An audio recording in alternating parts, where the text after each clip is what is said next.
Hello, I'm Andrew with Mohawk Valley Energy Solutions, and today we are going to be insulating this attic behind me.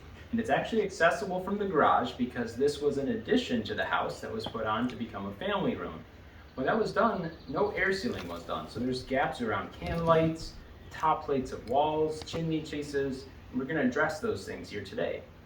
Also, we have our vacuum out here, so this is going to help us in removing our insulation that's up in this attic.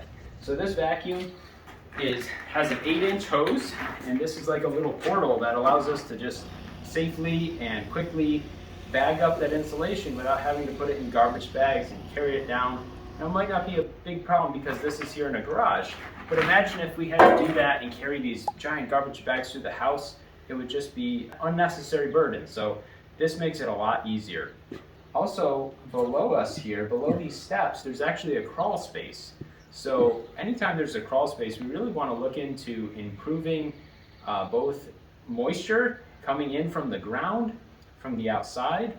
This increases mold inside the space. So we're going to be treating that today. We're going to pull off these stairs actually to be able to access underneath the crawl space. And we're going to be insulating the side walls with spray foam. So stick with us and check out what we're going to do next.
We just finished this job here in Deerfield, New York, and now we are about to pack up, but I just want to go over what we did so far.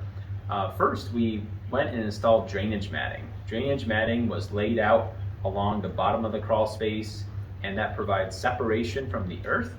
The next thing we did after that was install TerraBlock insulation. Now, this is an insulation specifically designed for the floor of a crawl space. It can be applied right on top of the drainage matting.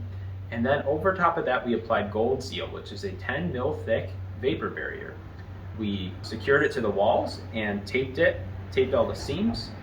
And then after that, we went through and we spray foamed along the perimeter of the crawl space.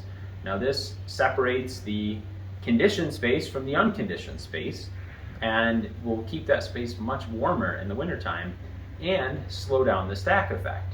Remember, this was a vented crawl space before, which means that air from the outside could enter that crawl space. It was equal temperature and pressure with the outside, and that would drive the stack effect, where air would rise up through the crawl space into the living space and up through the attic.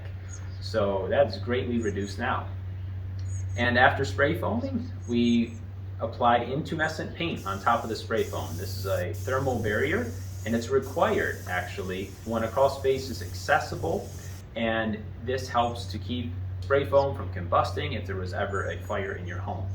Thanks for watching this video, and we look forward to seeing you on the next one.